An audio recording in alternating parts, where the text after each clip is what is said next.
পর্যটনের ভরা মৌসুমেও পার্বত্য জেলার রাঙামাটিতে নেই পর্যটক। বিরাজমান পরিস্থিতিতে পর্যটকের অভাবে ফাঁকা পড়ে আছে আবাসিক হোটেল, মোটেল ও রিসোর্টগুলো। পর্যটন সংশ্লিষ্টরা জানিয়েছেন, গত এক সপ্তাহে ক্ষতি হয়েছে প্রায় ৫ কোটি টাকা। শরৎকে সামনে রেখে প্রতিনিয়ত বদলে যাচ্ছে পাহাড়ের প্রকৃতি। পাহাড়, অরণ্য, ঝর্ণাধারায় নয়নাভিরাম রাঙামাটি যেন সেজেছে নতুন করে। নীল আকাশে ভেসে যাচ্ছে মেঘের ভেলা। পাহাড়ি ঝর্ণাগুলো যেন ফিরে পেয়েছে প্রাণ। বর্ষার ভরা মৌসুমে কাপ্তাই হ্রদেও পানিতে টইটুম্বুর। হ্রদের পাড়ে গড়ে ওঠা রাঙাদ্বীপ, বড়গাং, নীলাঞ্জনা রিসোর্ট, পলোয়েল পার্ক সহ রাঙামাটি পর্যটন ও হলিডে কমপ্লেক্সে নেই আগের মতো পর্যটকদের আনাগোনা।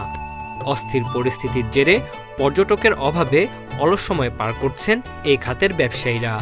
বেচা বিক্রি একদমই নাই বললেই চলে, মানে পর্যটকের আশায় আছি।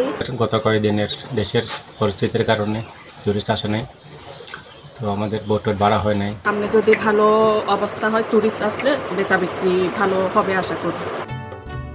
আবাসিক হোটেল ও রিসোর্টও নেই কোনো পর্যটক। ফলে গত এক সপ্তাহে শুধু পর্যটন খাতে ৫ কোটি টাকার বেশি ক্ষতি হয়েছে বলে জানিয়েছেন সংশ্লিষ্ট ব্যবসায়ীরা। পর্যটক শূন্য ছিল, যার কারণে আমাদের প্রতিদিন আনুমানিক প্রায় ৫০,০০০ টাকা করে ক্ষতি হয়েছে। গাড়ি চলাচল যদি স্বাভাবিক হয়ে যায়, টুরিস্টরা আগের মতো রাঙামাটিতে বেড়াতে আসবে। রাঙামাটি শহরে আছে ৫২টি বাণিজ্যিক আবাসিক হোটেল ও সাজেক ভ্যালিতে আছে ১১৬টি রিসোর্ট। পরিস্থিতি দ্রুত স্বাভাবিক হয়ে আবারও পাহাড়ে পর্যটন ব্যবসা ঘুরে দাঁড়াবে, এমনটাই প্রত্যাশা সকলের। Independent news.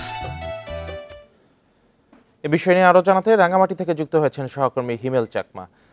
হিমেল, এই বিরাজমান পরিস্থিতিতে ভরা মৌসুমেও পর্যটক নেই, তো এই খাত সংশ্লিষ্টরা আসলে ক্ষতি কিভাবে পুষিয়ে নিতে চাচ্ছেন বা তাদের কোনো দাবি দেওয়া আছে কিনা?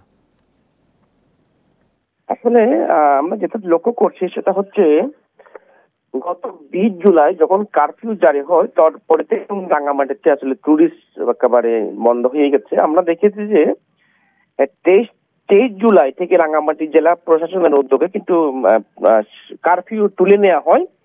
তো এরপর থেকে কিন্তু কারফিউ দেওয়া হয় নাই, এখনো পর্যন্ত কিন্তু কারফিউ শিথিল রয়েছে রাঙামাটিতে। তো একটা কথা বলা যায় যে রাঙামাটিতে আসলে কিন্তু কোনো সহিংসতা ঘটনা ঘটেনি। তো যেহেতু সারা দেশে যেহেতু একটা অস্থিতিশীল পরিবেশ, যার কারণে রাঙামাটিতে কিন্তু প্রভাব পড়েছে, অর্থাৎ কোনো পর্যটক আমরা দেখতে পাচ্ছি না। বর্তমানে সব রিসোর্ট, হোটেল, মোটেল কিন্তু একেবারে পর্যটক শূন্য বলা যায়।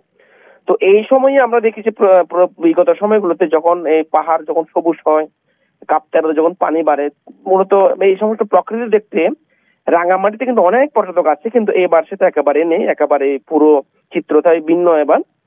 তো আমরা দেখেছি যে রাঙামাটি যারা হোটেল ব্যবসা করেন, আমরা যেটা হিসেব করে যেটা জানলাম যে শুধু পর্যটন খাতে অর্থাৎ শুধু আবাসিক হোটেল, মোটেলগুলোতে তারা বলছেন যে গত ১০ দিনে তাদের ক্ষতির সংখ্যা প্রায় ৬ কোটি টাকার কাছাকাছি হয়ে গেছে। কারণ তারা বলছিলেন যে একটা রিসোর্টে যদি ডেইলি যদি একটা রিসোর্টে যদি দৈনিক ৪০,০০০ যদি বিক্রয় সেবাও দেওয়া হয়, সেক্ষেত্রে তারা বলছেন যে ১৫০টি যে হোটেল রিসোর্ট রয়েছে সেগুলোতে বিক্রয় সেবা হয় প্রায় ৬ কোটি টাকার উপরে।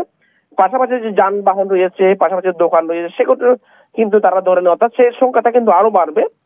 তো এই পরিস্থিতি যদি দেশের পরিস্থিতি স্বাভাবিক না হওয়া পর্যন্ত তারা বলছেন যে এই ক্ষতির কাটিওয়াটা কিন্তু কঠিন হয়ে যাবে তাদের জন্য। তো সবকিছু মিলে আসলে রাঙামাটিতে পরিবেশ একেবারে ভালো, বর্তমানে প্রকৃতি পরিবেশ এবং স্বাভাবিক পুরোপুরি ভালো, কিন্তু পর্যটক না থাকার কারণে এখানে যে ব্যবসার যে ক্ষতিটা কিন্তু আছেই। তো দেশের পরিস্থিতি যদি স্বাভাবিক না হওয়া পর্যন্ত কিন্তু এই ক্ষতি কাটিয়ে ওঠা কিন্তু কঠিন হবে বলছেন পর্যটক ব্যবসায়ীরা। তো এই হচ্ছে আমার কাছে রাঙামাটির যে পর্যটন খাতের সর্বশেষ অবস্থা।